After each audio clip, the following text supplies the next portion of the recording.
আসসালামু আলাইকুম প্রিয় football fans. Argentine superstar Paulo Dybala সম্পর্কে আলোচনা করব এবং একেবারে বাস্তবসম্মত একটা আলোচনা যেখানে আবেগটাকে খুব একটা বেশি প্রাধান্য দিচ্ছি না। তার আগে কনটেক্সটটা একটু আপনাদেরকে বলে নিই।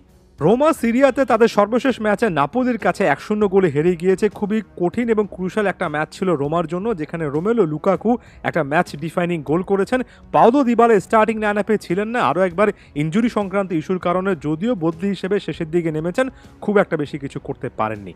এই জায়গায় আমি একটা পজ নিচ্ছি এবং আর্জেন্টিনার কনটেক্সটে আর্জেন্টাইন ফ্যানদের একটা বড় অংশ যে টাইপের দাবি করেন সে প্রসঙ্গে চলে আসি। স্বাভাবিকভাবে পাওলো দিবালার মতো একজন স্টার ফুটবলারকে আমরা জাতীয় দলে দেখতে চাই, তবে দিবালা ফ্যানদের মধ্যে একটা বড় অংশ সত্যিকার অর্থে আসলেই জানেন না যে পাওলো দিবালার সাম্প্রতিক অবস্থা কি। অধিকাংশ সময় ফ্যানদের একটা বড় রকমের ভুলের জায়গা, যেটা কোনো একজন প্লেয়ারের নাম দেখে তার চেহারা দেখে তাকে জাজ করেন, কিন্তু সাম্প্রতিক পারফরমেন্স ওভারঅল তিনি বর্তমান সময় কি অবস্থায় আছেন সেটার খুব একটা খোঁজ খবর রাখেন না। আমি এখানে সকলের প্রতি সম্মান রেখে বিনীতভাবেই বলছি, আমার কাছে মনে হয় পাওলো দিবালাকে যারা জাতীয় দলে বর্তমান কনটেক্সটে এমন সিচুয়েশনে দেখার জন্য একেবারে উদগ্রীব হন, এটার পাশাপাশি এমন কথা বলে ফেলেন যে পাওলো দিবালাকে দলে নেওয়া হচ্ছে না, যে কারণে আর্জেন্টিনার সামনে মহা দুর্যোগ আসবে, তারা খুব একটা বেশি খেলা দেখেন না, তারা ক্লাব ফুটবল খুব একটা বেশি ফলো করেন না। আমি সবার কথা বলছি না, তবে বড় একটা অংশের আসল অবস্থাটা এটাই। এটা রীতিমতো আমার অভিজ্ঞতা থেকে দাবি নিয়ে বলতে পারি। এই যে খুবই ক্রুশাল একটা ম্যাচ ছিল নাপোলির বিপক্ষে, এই ম্যাচটাতে পাওলো দিবালাকে নতুন কোচ হিসেবে যিনি এসেছেন ক্লাউদিও রানিয়েরি, তিনি গেম টাইম দিতে পারলেন না। এটা নেপথ্যে অনেকে অনেক কারণ খুঁজে বের করবেন, অনেকে খুব একটা বেশি না জেনে বলবেন যে নতুন কোচ এসেও পাওলো দিবালার সঙ্গে রীতিমতো ষড়যন্ত্র করছেন। একের পর এক কোচ এসে পাওলো দিবালাকে সুযোগ দেন না। ব্যাপারটা মূলত এটা নয়। এই মুহূর্তে আপনি স্টেটমেন্টটা দেখতে পাচ্ছেন, যেটা নতুন কোচ ক্লাউদিও রানিয়েরি ম্যাচটা শেষে বলেছেন যে দিবালার কথা জিজ্ঞেস করছেন। আমি এটা বিশ্বাস করি যে দিবালা এতটাই স্কিলফুল প্লেয়ার যে সে অনেক কিছু করতে পারে, 10 মিনিটই অনেক সময় তার জন্য এনাফ টাইম। তবে একই সঙ্গে আমি অনেক বেশি করে ভয়ে ছিলাম, কারণ গতকালকে সে কিন্তু একটা ব্যথা অনুভব করছিল। আমি আশা করছি যে সে ভালো আছে। পরবর্তী ম্যাচটা লন্ডনে টটেনহামের বিপক্ষে খেলতে হবে এবং সে ম্যাচে তাকে হয়তোবা পাবো। এই যে রানিয়েরি নতুন কোচ হিসেবে এসে আরও একজন বর্ষিয়ান কোচ পাওলো দিবালাকে কেন্দ্র করে একটা ভয়, একটা শঙ্কার কথা বললেন, এটাই পাওলো দিবালাকে ডিফাইন করে। দিবালা খেলার মধ্যে নেই। যারা জাতীয় দলের কনটেক্সটে পাওলো দিবালাকে না রাখার কারণে হাপিত্তেশ করছেন, তারা খোঁজ খবরটা একটু নেন। পাওলো দিবালা 2024-25 মৌসুমে মাত্র 13টা ম্যাচ খেলেছেন, 13টা ম্যাচে মাত্র 627 মিনিট গেম টাইম পেয়েছেন।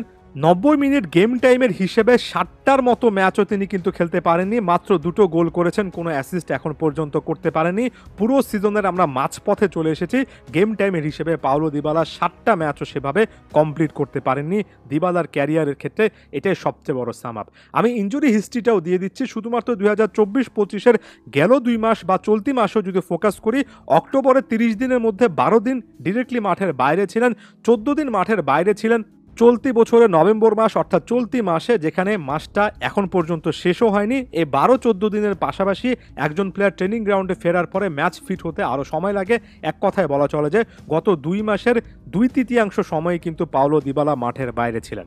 এমন সিচুয়েশনে হয়তোবা অভিজ্ঞতার জোরে পাওলো দিবালাকে স্কালোনি সিলেক্ট করার কোনো না কোনো সুযোগ থাকে, যে জিনিসটা আমি নিজেও চাই। তবে দিন শেষে আমি ওই লজিকটাও বুঝি, একজন প্লেয়ার সেটা যতই বড় মাপের প্লেয়ার হন না কেন, এমনকি লিওনেল মেসি হন না কেন, তিনি যদি ফুললি ফিট না থাকেন, তিনি যদি ইনজুরির কারণে একটা মাসের অর্ধেকেরও বেশি সময় মাঠের বাইরে থাকেন, তাহলে তাকে বিশ্রাম দেওয়াটাই শ্রেয়। তাকে আসলে জাতীয় দলের দেখে শুধুমাত্র ভ্রমণ করানোর জন্য কোথাও নিয়ে যাওয়াটা একদিক থেকে খারাপ। এর চেয়ে বরং নিজের বাসায় বসে কিংবা নিজের ফ্যাসিলিটিতে বসে বিশ্রাম করুন, আরও একবার ফিরে আসার চেষ্টা করুন, এটাই সবচেয়ে ভালো একটা কল।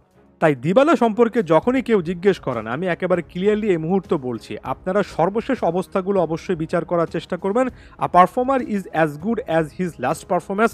একজন পারফর্মার, একজন প্লেয়ারকে তার সর্বশেষ পারফরমেন্স দিয়েই সবচেয়ে বেশি করে জাজ করা হয়। পাওলো দিবালা এই সময়টাতে ওই খেলার কনটেক্সটে নেই, এবং আমি খুব নির্দিষ্ট করে জানি যে পাওলো দিবালাও এই জিনিসটা খুব ভালোভাবে জানেন। হয়তোবা আমরা খুব বেশি ফলো করি না বলে আমরা ফুটবল ফ্যানদের একটা বড় অংশ এই জিনিসটা বুঝতে পারি না। যেখানে দিবালা প্রতিবাদ করেন না, সেখানে আমরা করে বসি।